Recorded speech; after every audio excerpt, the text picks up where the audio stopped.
السلام علیکم ورحمۃ اللہ وبرکاتہ۔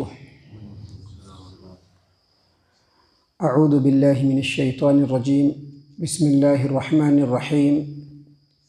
لا خیر فی کثیر من نجواہم الا من امر بصدقۃ او معروف او اصلاح بین الناس ومن یفعل ذلک ابتغاء مرضات اللہ فسوف نؤتیہ اجرا عظیما۔ لوگوں کی زیادہ تر سرگوشیوں میں کوئی خیر نہیں ہے۔ ہاں، اس آدمی کی سرگوشی میں خیر ہے جو صدقہ و خیرات کا حکم دیتا ہے یا نیکی کا حکم دیتا ہے یا لوگوں کے درمیان صلح صفائی کرنے کی بات کرتا ہے، تو اس کی خفیہ سرگوشیوں میں خیر ہے۔ اور جو آدمی یہ کام اللہ تبارک و تعالیٰ کی رضامندی کے لیے کرے گا، اللہ فرماتے ہیں کہ ہم اس کو عنقریب اجر عظیم سے نوازیں گے۔ معزز سامعین کرام، سورۃ النساء سورہ نمبر 4 اور اسی سورت سے ابھی آپ کے سامنے آیت نمبر 114 تلاوت کی گئی اور آیت کریمہ کا ترجمہ بھی آپ کے سامنے پیش کیا گیا۔ اللہ تبارک و تعالیٰ نے فرمایا ہے کہ لوگوں کی خفیہ سرگوشیوں میں، یعنی اکثر جو لوگوں کی خفیہ باتیں ہوتی ہیں اس میں خیر و بھلائی نہیں ہوتی ہے۔ یہ جو خفیہ باتیں ہوتی ہیں اس میں اکثر کیا ہوتا ہے کہ دو آدمی لوگوں سے بالکل الگ ہو کر کے بات کرتے ہیں دھیرے دھیرے، تو اس طرح کی باتوں میں جو اکثر ہوتا ہے وہ یہ ہوتا ہے کہ اس میں جھوٹ باتیں ہوتی ہیں، کسی کی غیبت کرنے کے لیے یا کسی کے اوپر بہتان باندھنے کے لیے یا کسی کے خلاف سازش کرنے کے لیے یا کسی کے اوپر بہتان تراشی کرنے کے لیے اس طرح کی محفلیں جمتی ہیں۔ اور نبی اکرم صلی اللہ علیہ وسلم کے زمانے میں جو منافقین ہوتے تھے وہ اسلام کے خلاف سازش کرنے کے لیے تنہائی میں اکٹھا ہوتے تھے اور اس انداز میں بات کرتے تھے کہ ان کی بات کوئی دوسرا سنے نہیں۔ آج کے ڈیٹ میں بھی جو مسلم سماج و معاشرہ ہے اس میں بہت سارے لوگ تنہائی میں بات کرتے ہیں ایک دوسرے سے، ان کی بات کرتے ہیں، ان کے خلاف بات کرتے ہیں، اس جماعت کے خلاف سازش کرتے ہیں۔ تو یہ جو خفیہ باتیں ہیں، جس کو خفیہ مشورہ کہتے ہیں یا خفیہ سرگوشی کہتے ہیں، اللہ تبارک و تعالیٰ نے فرمایا کہ لا خیر فی کثیر من نجواہم، لوگوں کی اکثر خفیہ باتوں میں، خفیہ مشوروں میں خیر و بھلائی نہیں ہوتا ہے، کوئی خیر و بھلائی نہیں ہوتی ہے۔ ہاں، اگر کوئی آدمی خفیہ بات کرتا ہے اور خفیہ باتوں کے درمیان اگر وہ لوگوں کو صدقہ و خیرات کا حکم دیتا ہے، اب ایک آدمی تنہائی میں بیٹھا، دیکھیے فلاں جگہ پر اتنی زیادہ ضرورتیں ہیں، بہت سارے مسلمان بھوکے ہیں، آپ ان کو کچھ دے دیجئے، یا فلاں مسجد ہے جس میں بہت سارا کام ابھی باقی ہے، وہاں پر کچھ دے دیجئے، یا فلاں چیز ہے جس کو اگر کریں گے تو لوگوں کے لیے اس میں خیر و بھلائی ہوگی۔ کسی آدمی سے جا کر کے تنہائی میں اس طرح کی بات کرتا ہے، صدقہ و خیرات کرنے کا حکم دیتا ہے، تو اس میں خیر و بھلائی ہے۔ اللہ کے رسول صلی اللہ علیہ وسلم نے لوگوں کو حکم دیتے ہوئے کہا ہے کہ اتقوا النار ولو بشق تمرۃ، دیکھو آدھا کھجور کا جو ٹکڑا ہے اس کو دے کر کے بھی اپنے آپ کو جہنم سے بچا لو۔ تو یہ دیکھیے صدقہ و خیرات کا حکم دینا۔ تو اللہ تبارک و تعالیٰ نے فرمایا اس آیت کریمہ میں کہ لوگوں کی اکثر خفیہ جو باتیں ہوتی ہیں اس میں خیر و بھلائی نہیں ہوتی، لیکن ایسی خفیہ باتیں، ایسے چھپ کر کے کرنے والی باتیں جس میں لوگوں کو صدقہ و خیرات کا حکم دیا جائے تو اس میں خیر و بھلائی ہے، یا نیکی کا حکم دیا جائے تو اس میں خیر و بھلائی ہے، یا پھر اللہ تبارک و تعالیٰ نے فرمایا او اصلاح بین الناس، اب دو بھائی ہیں نا، دونوں کے درمیان صلح کرانا ہے۔ آج کے ڈیٹ میں ہوتا کیا ہے کہ دو بھائیوں کے درمیان درار ڈالنا ہے، کوئی اگر کسی سے خوش ہے تو اس کو کیسے اس کے خلاف بھڑکانا ہے۔ آج ہمارے سماج و معاشرے میں اس طرح کی باتیں زیادہ ہوتی ہیں، کوئی ذرا ترقی کر رہا ہے تو کیسے اس کا ٹانگ کھینچنا ہے اور اس کے لیے کس طرح سے پلان کرنا ہے، آج کل ہمارے سماج و معاشرے میں یہ بات زیادہ ہوتی ہے۔ لوگوں کے اوپر کیسے الزام تھوپنا ہے اس کے بارے میں باتیں ہوتی ہیں۔ کوئی جماعت اگر خیر و بھلائی کا کام کرنے کے لیے آگے بڑھتی ہے تو اس کو کیسے ڈج دینا ہے، اس کو کیسے ختم کرنا ہے، اس کے لیے لوگ چھپ کر کے مشورہ کرتے ہیں۔ اللہ تبارک و تعالیٰ نے کہا کہ نہیں، ان باتوں میں خیر و بھلائی نہیں ہے، بلکہ خیر و بھلائی ان باتوں میں کہ دو بھائی ہیں، دو مسلمان ہیں، ان کے درمیان اصلاح کا، صلح اور صفائی کی بات کر دیا جائے۔ کیونکہ دو بھائی اگر ایک دوسرے سے کسی وجہ سے رنجش میں ہیں یا ایک دوسرے سے غلط فہمی کے شکار ہیں، ان کے درمیان صلح کرانا یہ اللہ کے رسول صلی اللہ علیہ وسلم کی حدیثوں کے مطابق بہت ہی خیر و بھلائی والا کام ہے۔ اور ایک آدمی اگر دو بھائیوں کے درمیان صلح کرانے میں جھوٹ بھی بولتا ہے تو شریعت کی نظر میں وہ جھوٹ بہت ہی خیر و بھلائی والا ہے۔ دیکھیے، اس سلسلے میں حدیثیں ہیں، کئی حدیثیں ہیں، جس میں سے ایک حدیث ہے جس کو امام احمد نے ام کلثوم بنت عقبہ رضی اللہ عنہا سے روایت کیا ہے، اور اسی روایت کو امام بخاری رحمہ اللہ نے صحیح البخاری کتاب الصلح حدیث نمبر 2692 پہ روایت کیا ہے،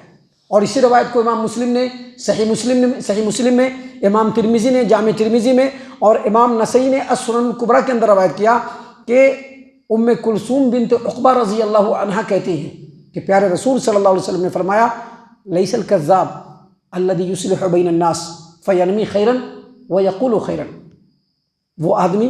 جو دو بھائیوں کے درمیان صلح کرانے کے لیے، دیکھیے صلح کرنا دو بھائیوں کے درمیان کتنی بڑی بات ہے، ذرا غور فکر کر لیجیے گا۔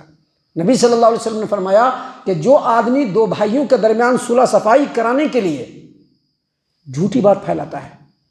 اب ایک بھائی ناراض ہے، کسی وجہ سے رنجش ہے دو بھائیوں کے درمیان، تو ان کے پاس گیا، کیا تم ان کے بارے میں اتنا غلط سوچتے ہو نا؟ وہ تمہارے بارے میں ایسا سوچتے ہیں، وہ تمہارے بارے میں بڑی خیر و بھلائی کی بات کرتے ہیں، وہ تم کو ہمیشہ اچھا سمجھتے ہیں، تمہارے بارے میں بڑی اچھی سوچ رکھتے ہیں۔ حالانکہ انہوں نے ایسا نہیں کہا ہے، لیکن پھر بھی ان کے دل کو صاف کرنے کے لیے ان کے سامنے جا کر کے اس طرح کی بات کر رہا ہے۔ ان کے پاس آیا، کہا کہ تم ان سے ناراض ہو، لیکن وہ تو تمہارے بارے میں اتنا اچھا خیال رکھتے ہیں، تمہارے بارے میں ایسے کہہ رہے تھے، ویسے کہہ رہے تھے۔ نبی صلی اللہ علیہ وسلم نے فرمایا کہ لیس الکذاب الذی یصلح بین الناس، جو آدمی دو آدمیوں کے درمیان صلح کرانے کے لیے جھوٹ بات بولتا ہے، جھوٹی بات پھیلاتا ہے، وہ آدمی جھوٹا نہیں ہے، وہ آدمی جھوٹا نہیں ہے۔ اب سوچ لیجئے ہمارا سماج و معاشرہ کس طرف بھاگا جا رہا ہے، کدھر چلا جا رہا ہے۔ آج ہر کوئی ایک دوسرے کے پیچھے پڑا ہوا ہے،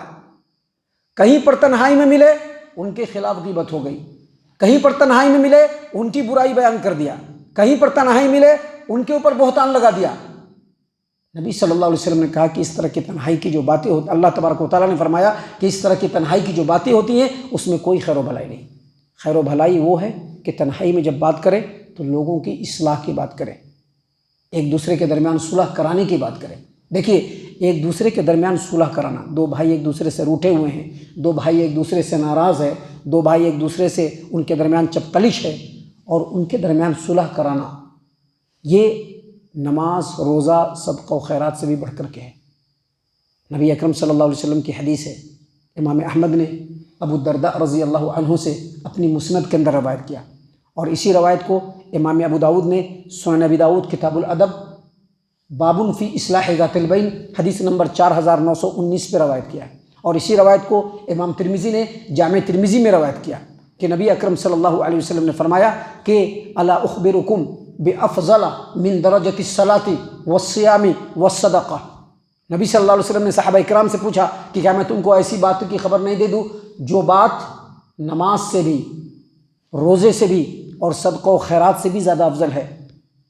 صحابہ کرام نے کچھ کہا کہ اللہ کے رسول صلی اللہ علیہ وسلم ضرور بتلائیے۔ کہا اصلاح ذات البین، دو آدمیوں کے درمیان صلح کرانا۔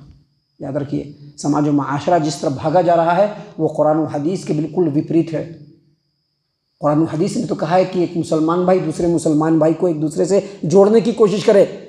لیکن ہمارا سماج و معاشرہ توڑنے کی کوشش کرتا ہے۔ جھوٹ تو بولتا ہی ہے، غیبت تو کرتا ہی ہے، لیکن دو بھائیوں کے درمیان جھگڑا کرانا ہے، اگر اس کے لیے بہتان بازی کی ضرورت پڑے تو اس کو بھی کرنے کے لیے تیار ہے، اس کو بھی کرنے کے لیے تیار ہے۔ نبی صلی اللہ علیہ وسلم نے فرمایا کہ میں تم لوگوں کو ایسی بات نہ بتلا دوں، ایسا عمل نہ بتلا دوں جو نماز سے بھی، روزوں سے بھی اور صدقہ و خیرات سے بھی بہتر ہے؟ صحابہ کرام نے کہا کہ ضرور بتلائیے۔ کہا کہ اصلاح ذات البین، دو مسلمان بھائیوں کے درمیان اصلاح کرانا، اور پھر آگے کیا کہا؟ وَفَسَادُ ذَاتِ الْبَيْنِ هِيَ الْحَالِقَةُ، دو مسلمانوں کے درمیان جھگڑا کرانا یا کسی مسلمان کے خلاف لوگوں کو اکسانا، بھڑکانا۔ نبی صلی اللہ علیہ وسلم نے کہا کہ یہ فساد ہے، ایک دوسرے کے درمیان فساد پیدا کرنا ہے، اور یہ فساد پیدا کرنا الحالقہ، مونڈ دینے والی ہے۔ مونڈ دینے والی کیا مطلب؟ جو اعمال انجام دیتے ہو نا، آ کر کے مسجد میں خوب نماز پڑھتے ہو، تقوی اور پرہیزگاری دکھلاتے ہو، روزہ رکھتے ہو، لیکن لوگوں کے درمیان ایک دوسرے کو اکساتے رہتے ہو، تو جتنی نمازیں پڑھتے ہو، جتنے روزے رکھتے ہو، جتنے صدقہ و خیرات کرتے ہو، یہ عمل ان تمام کو ختم کرنے والی اور برباد کر دینے والی ہے۔ اللہ کے رسول صلی اللہ علیہ وسلم پر جو آیت کریمہ نازل ہوئی، اس میں اللہ تبارک و تعالیٰ نے اسی بات کو بیان کیا، کہا کہ لا خیر فی کثیر من نجواہم، جو بہت سارے چھپ کر کے جو باتیں ہوتی ہیں، سرگوشیاں ہوتی ہیں، اس میں اکثر میں خیر و بھلائی نہیں ہوتی ہے، لیکن خیر و بھلائی کون سے چھپ کے باتوں میں ہے؟ کہا کہ الا من امر بصدقۃ، ایسی بات جس میں صدقے کا حکم ہو، او معروف، یا جس میں نیکی کا حکم ہو، او اصلاح بین الناس، یا لوگوں کے درمیان صلح کر دینے کی باتیں ہوں۔ اور اس کے بعد اللہ تبارک و تعالیٰ نے فرمایا وَمَن يَفْعَلْ ذَلِكَ ابْتِغَاءَ مَرْضَاتِ اللَّهِ، اور جو آدمی یہ کام اللہ تبارک و تعالیٰ کی رضامندی کو طلب کرنے کے لیے کرے گا، اللہ فرماتے ہیں فَسَوْفَ نُؤْتِهِ أَجْرًا عَظِيمًا، تو ہم ان کو عنقریب اجر عظیم سے نوازیں گے۔ اللہ تعالیٰ سے دعا ہے کہ اللہ تبارک و تعالیٰ ہم تمام کو ان تمام باتوں کے اوپر خوب غور و فکر اور تدبر کرنے کے ساتھ ساتھ ان باتوں کے اوپر عمل کرنے کی بھی توفیق عنایت فرمائے، آمین۔